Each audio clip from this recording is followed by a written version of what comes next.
Assalamualaikum warahmatullahi wabarakatuh. Selamat pagi, salam sejahtera untuk kita semua.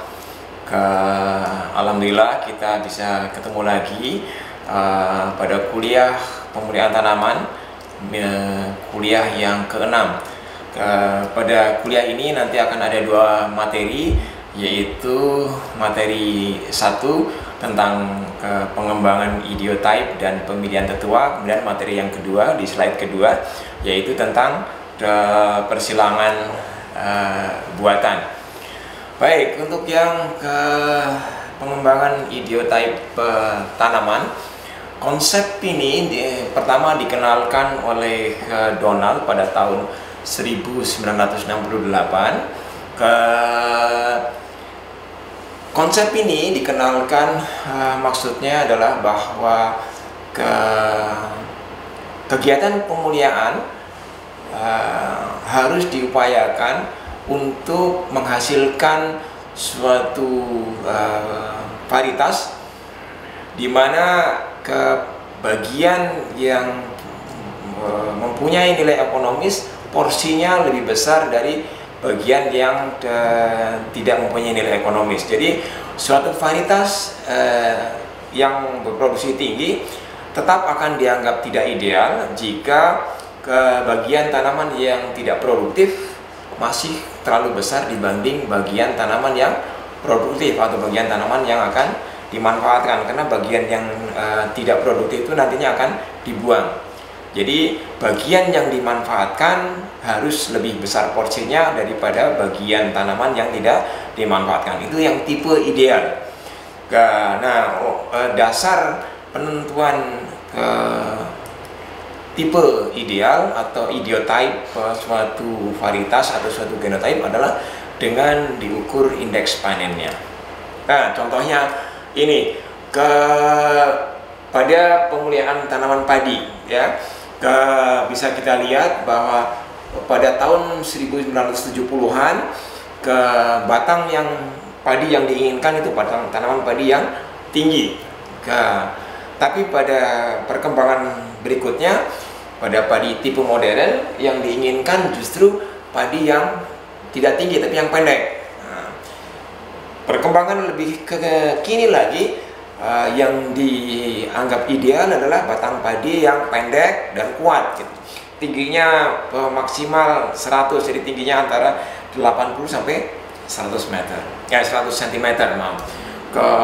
Dalam hal anakan misalnya, pada tahun 1970-an yang dianggap padi ideal atau padi yang memenuhi ideotype adalah padi yang anakannya sedikit. Seiring dengan perkembangan tuntutan konsumen dan yang diinginkan oleh pada padi tipe modern adalah padi yang mempunyai anakan banyak. Tapi kemudian bergeser lagi. Kalau pada awalnya yang diinginkan adalah padi dengan anakan yang sedikit, kemudian bergeser lagi yang diinginkan pada padi tipe modern adalah padi yang anakannya banyak. Kemudian pada padi tipe baru yang diinginkan adalah justru kembali lagi seperti awal, yaitu padi yang anakannya sedikit, ya paling antara hanya 8 sampai 10 anakan, tapi semuanya produktif, ya. Dan selanjutnya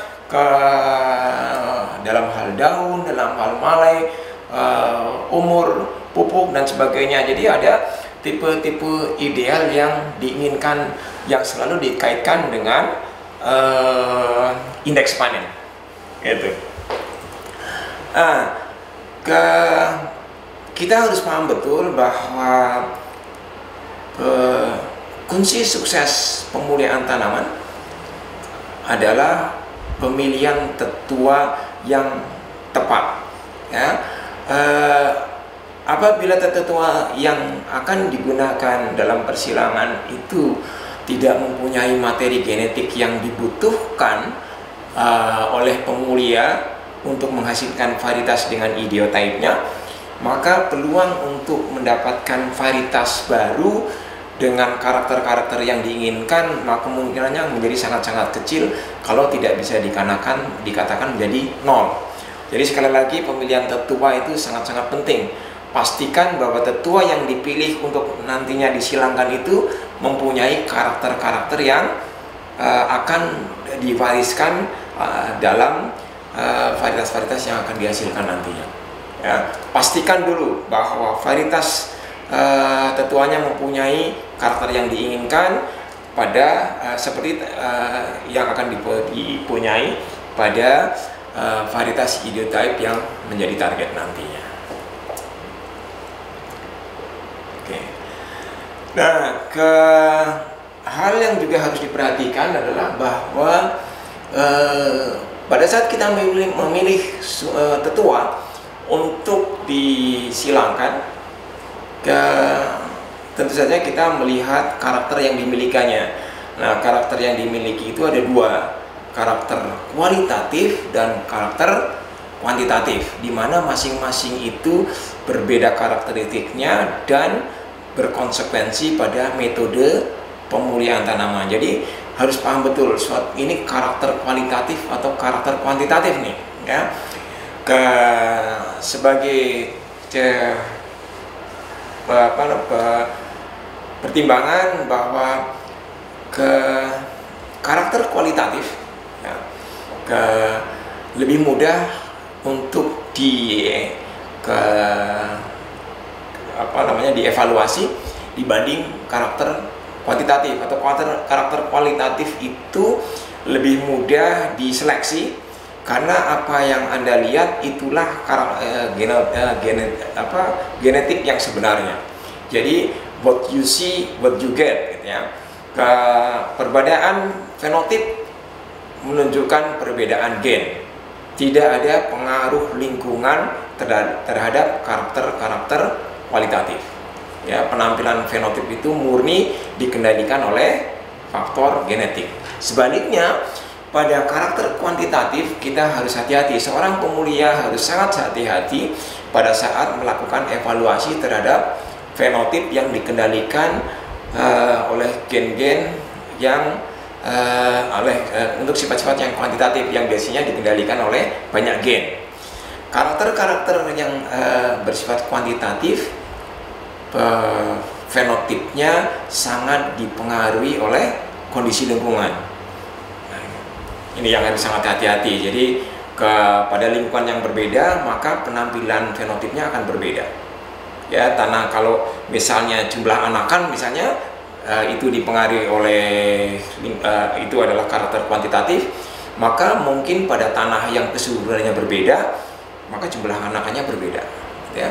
Tapi kalau misalnya warna daun itu biasanya merupakan karakter kualitatif. Ya. Warna anakan, misalnya dimanapun kondisinya, tanahnya subur atau enggak, maka warnanya tetap akan sama.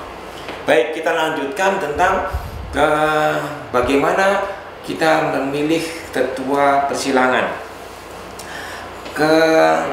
Ada 3 konsep yang bisa kita pakai. Yang pertama adalah konsep varietas, yang kedua adalah konsep karakter, dan yang ketiga konsep gen. Oke, baik, kita lihat untuk konsep varietas. Jadi seleksi dilakukan pada berbagai varietas. Asumsinya adalah bahwa kombinasi karakter positif yang dikehendaki akan terhimpun pada varietas yang didambakan. Ya,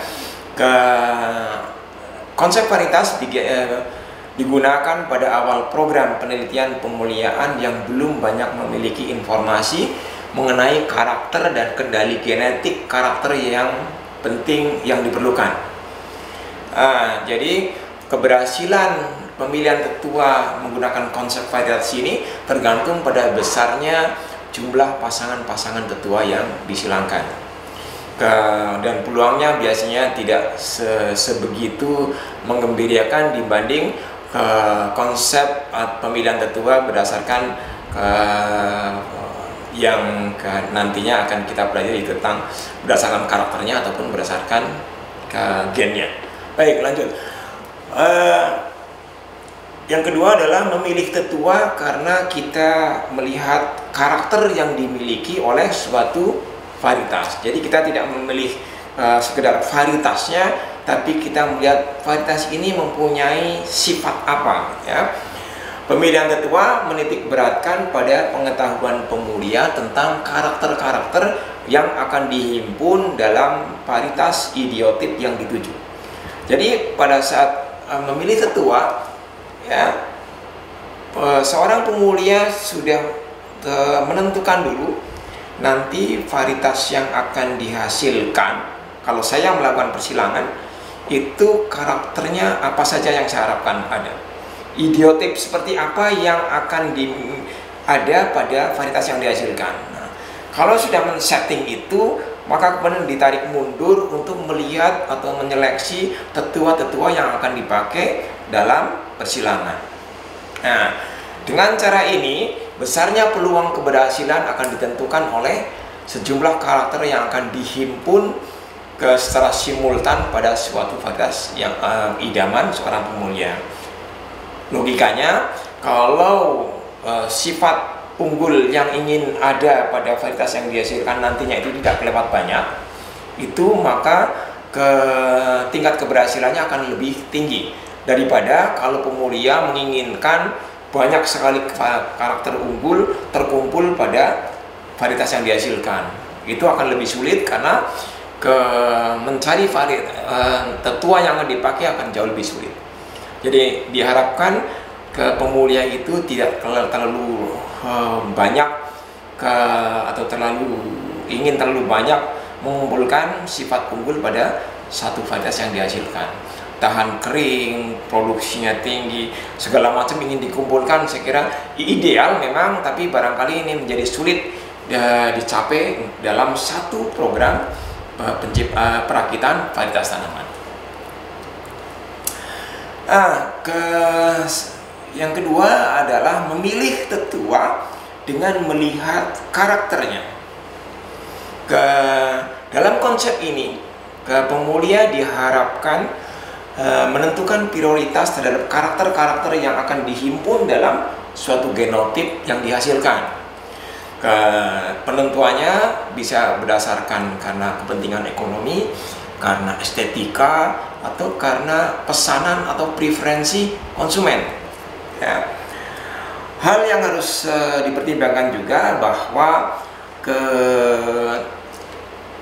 baik untuk pemulia belum tentu baik oleh atau diminati oleh konsumen.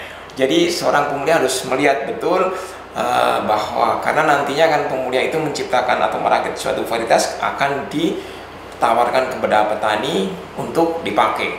Jadi harapannya jadi harus bisa tahu sebenarnya petani itu senang atau menginginkan karakter-karakter seperti apa ya untuk dibudidayakan gitu. Yang laku itu seperti apa ya, gitu, ya. Kemudian yang selanjutnya adalah konsep gen.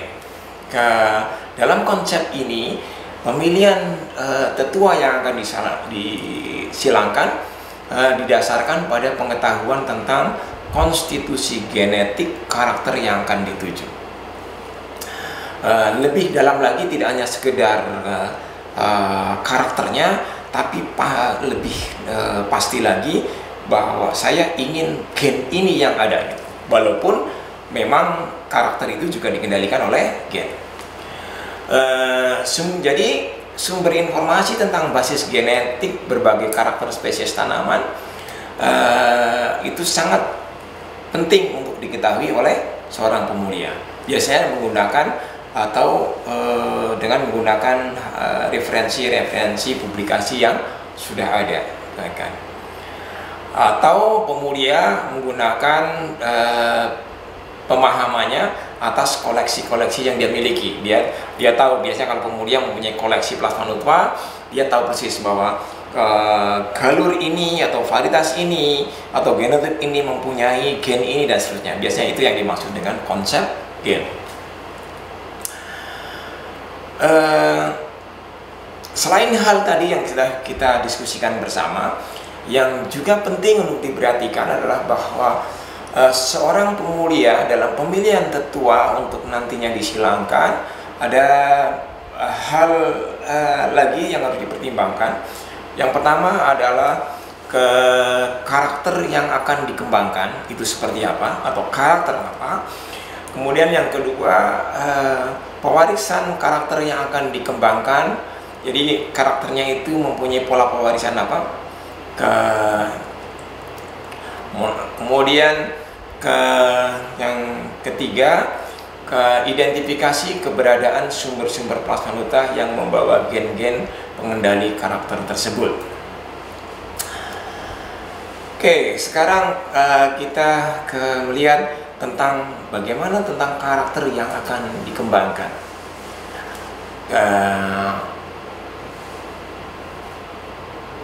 Untuk ini diawali dengan menyusun ideotype varietas yang akan dikembangkan. Kita targetnya seperti apa nih ideotype-nya? Set itu dulu. Pemilihan karakter ditentukan oleh banyak faktor. Ya, ada faktor ekonomi, kemudian ada sikap konsumen, termasuk petani, penangkar dan sebagainya. Dan terlepas dari karakter-karakter yang diinginkan mungkin oleh konsumen, diinginkan oleh petani, diinginkan oleh pengguna, tapi hal yang standar sekali yang harus diinginkan, yang harus dipegang adalah bahwa karakter hasil tinggi harus selalu ada pada varietas yang diinginkan, di samping karakter-karakter yang tadi diinginkan oleh konsumen atau yang lain. Baik, selanjutnya tentang informasi kendali genetik. Pola pewarisan untuk karakter tersebut mengikuti pola pewarisan yang seperti apa? Ya. Informasi tentang kendali genetik karakter yang akan dikembangkan akan sangat membantu ke program pemuliaan. Ya. Ini dikendalikan oleh gen tunggal, monogenik, atau dikendalikan oleh poligenik. Tentu saja metode seleksinya akan berbeda. Ya, perlu diperhatikan juga bahwa karakter yang dikembangkan bisa saja merupakan karakter kuantitatif atau karakter kualitatif tadi. Kalau karakter kuantitatif dikendalikan oleh banyak gen dan fenotipnya, performance fenotip sangat dipengaruhi oleh faktor lingkungan. Sebaliknya untuk karakter kualitatif, ya, pengaruh gen hampir semuanya dipengaruhi oleh pengaruh gen, faktor lingkungan tidak ada, sehingga dan ini dikendalikan oleh gen tunggal. Dan konsekuensinya tentu saja untuk metode seleksinya karena setelah melakukan persilangan nanti akan dilanjutkan dengan seleksi. Selain model metode seleksi untuk karakter kuantitatif tentu saja berbeda dengan metode seleksi untuk karakter kualitatif. Kemudian untuk tetua elit, kalau menggunakan tetua elit dipilih dari populasi dengan diversitas, atau sebaiknya untuk memilih tetua ataupun tetua elit dipilih ke tetua yang mempunyai diversitas genetik yang lebar, ya, dia mempunyai rentang genetik yang besar, sehingga peluang untuk mendapatkan atau menghimpun alel-alel yang berbeda dalam satu genotip ideal menjadi sangat-sangat tinggi. Kemudian kaitannya dengan sumber plasmanuta bisa kita lihat bersama. Ada minimal ada 5 sumber plasmanuta yang bisa digunakan oleh seorang pemulihan tanaman. Yang pertama adalah varietas komersial, ya, dari yang sudah ada yang banyak dipakai oleh petani, dijual belikan, diedarkan, gitu. Yang kedua adalah galur-galur elit pemulihan tanaman. Yang ketiga adalah galur-galur pemulihan tanaman dengan satu atau beberapa karakter superior, yang memang ini koleksinya pemulihan tanaman nih, karena dia sangat baik untuk beberapa karakter walaupun pada karakter-karakter lain tidak baik. tapi superior pada suatu karakter. Yang keempat adalah spesies introduksi, yaitu yang spesies-spesies atau varietas-varietas yang didatangkan dari luar negeri. Ya, misalnya untuk padi didatangkan dari International Rice Research Institute di Los Banos, Filipina. Alternatifnya yang terakhir, untuk sumber plasmanuta bisa diambilkan spesies liar. Baik. Nah, sekarang kita lihat untuk yang varietas komersial, ya. Peluang untuk menghasilkan varietas unggul yang dituju akan menjadi besar, ya, karena tetuanya ini tetua sudah varietas komersial, mesti keturunannya nih banyak baiknya nantinya. Walaupun ini juga masih akan sangat tergantung, seleksinya tetap harus hati-hati. Varietas komersial merupakan sumber plasmanuta yang paling bagus bagi karakter-karakter penting tanaman.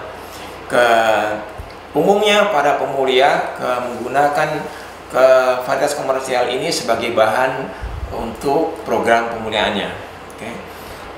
Dan juga sama dengan yang tadi, sebaiknya tetua-tetua yang dipilih atau varietas-varietas yang dipilih ini yang memiliki rentang perbedaan genetik yang jauh, sehingga peluang untuk memperoleh variabilitas genetik karakter yang dituju pada populasi turunannya akan menjadi lebih besar. Selanjutnya untuk tetua yang dari galur-galur elit pemulia tanaman. Nah, apa sih sebenarnya galur elit? Ya, kok pakai elit segala? Jadi galur elit adalah galur yang mempunyai karakter-karakter yang spesial, yang biasanya ini memang dikoleksi khusus oleh para pemulia. Ya, jadi dia dikoleksi karena mempunyai sifat-sifat yang spesial sekali, yang umum, yang unggul, yang berguna untuk sesuatu program tertentu misalnya. Jadi elit ini bisa aja untuk setiap pemulia beda elit, beda karakter, ya. Sering juga galur-galur elit ini sebenarnya sudah siap untuk dilepas sebagai kultivar, cuma belum diajukan untuk menjadi kultivar atau menjadi varietas.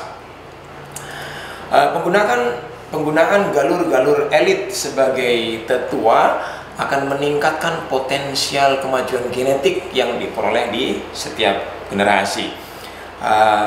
Pada umumnya galur elit ini sangat terbatas, ya, untuk dapat dipertukarkan dan antar pemulia, dan tergantung kepada kebijakan pemulia ataupun antar lembaga nih.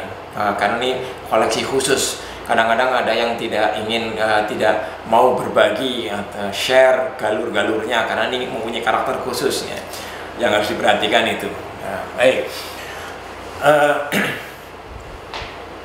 galur-galur pemulia dengan satu atau beberapa karakter superior. Tadi galur elit, kemudian bisa juga tetua ini menggunakan galur-galur pemuliaan, galur-galur pada program pemuliaan yang unggul untuk 1-2 karakter, walaupun karakter lain yang jelek, ya, tapi dia mempunyai karakter yang superior untuk sesuatu. Nah, ini biasanya bisa dipakai juga untuk tetua. Kita nantinya karakter-karakter yang tidak baik nantinya bisa melalui proses seleksi akan bisa disingkirkan, yang diambil cuma yang baik saja, ya. Nah, di beberapa negara maju galur-galur yang seperti ini juga sering dipublikasikan untuk kepentingan pemuliaan. Baik, selanjutnya kita lihat materi berikutnya, yaitu bagaimana memilih tetua yang ini masih yang tadi. Baik, galur-galur yang dengan satu atau beberapa karakter superior kan, ya. Ini yang punya koleksinya pemulia nih. Ke dalam kelompok ini termasuk juga kultivar lama yang sudah digeser oleh kultivar baru yang lebih unggul, tapi karena dia memiliki karakter yang super bagus untuk suatu karakter biasanya tidak dibuang, ya. Biasanya karena pemulia itu kalau koleksinya sudah banyak juga harus berani membuang yang memang sering tidak dipakai. Tapi pemulia yang baik itu biasanya tahu yang itu dibuang tapi yang ini tidak dibuang, karena ini sangat-sangat baik sekali untuk karakter tertentu. Misalnya dia memang tidak baik produksinya, dia memang tidak tahan penyakit, tapi dia sangat toleran kekeringan, ya saya simpan. Nah, ini menjadi genetic stock atau galur-galur plasmanuva tertentu untuk sifat tertentu. Genetic stock untuk toleran kekeringan, genetic stock untuk tahan terhadap penyakit belas. Ini biasanya itu maksudnya. Ya, baik seperti di Amerika ini, di Iowa State University juga punya galur jagung A2. Nah, dia menjadi dikoleksi walaupun potensi hasilnya rendah, tapi dia dikoleksi, disimpan karena keunggulannya dalam hal resisten terhadap klorosis defisiensi terhadap zat besi. Ini yang dimaksud dengan galur-galur pemuliaan yang superior untuk 1-2 karakter. Kalau di dalam koleksi dalam suatu negara, koleksi di lembaga, koleksi di pemulihan sudah tidak bisa ada lagi sumber genetik yang bisa dimanfaatkan untuk suatu sifat, maka pemulia biasanya mendatangkan ke varietas untuk digunakan sebagai tetua, didatangkan dari luar negeri. Ya. Ini yang disebut dengan spesies introduksi. Ini juga merupakan sumber materi yang sangat baik, cuma harus hati-hati karena biasanya harus dites adaptabilitasnya. Beberapa tanaman itu sensitif terhadap fotoperiodisitas misalnya, maka akan bisa menjadi cepat panen, bisa jadi menjadi umurnya bisa sangat panjang gitu ya, misalnya dari subtropis ke daerah tropis karena negara kita tropis misalnya. Spesies introduksi yang digunakan sebagai materi biasanya karena memiliki karakter-karakter yang diinginkan, walaupun mungkin sama karakter-karakter lain juga tidak cukup baik ya. Contohnya pada tahun 1997 itu pernah didatangkan kedelai Lenka dari Australia ya. Umurnya sangat panjang sampai 144. Ini sangat tidak diingini oleh petani kita. Tapi dia punya kelebihan memiliki biji besar, kedelai bisa besar. Nah, ini bisa digunakan kemudian oleh para pemulia kedelai digunakan sebagai tetua. Ya, bukan umurnya yang dipilih, tapi biji besarnya yang dipilih. Nanti dikombinasikan dengan tetua, sifat-sifat baik dari tetua yang satunya. Baik. Nah, kalau pemulia tanaman sudah menargetkan suatu karakter ideal pada tanah, pada varietas target yang dihasilkan, tadi dia bisa menggunakan varietas komersial. Kalau ada, ngapain repot-repot, pakai aja varietas komersial untuk sifat tertentu. Kalau tidak ada, bisa menggunakan tadi varietas koleksi plasmanuta, kemudian galur elit, introduksi dan sebagainya. Kalau di situ sudah susah lagi, maka bisa juga menggunakan spesies liar. Ya, biasanya spesies liar itu digunakan udah mentok sekali di varietas koleksi yang sesama spesies sudah nggak bisa dihasilkan, dan biasanya digunakan untuk mencari gen-gen yang terkait dengan ketahanan terhadap cekaman lingkungan, utamanya biasanya cekaman biotik, ketahanan terhadap penyakit. Biasanya ini banyak ditemukan pada spesies-spesies liar.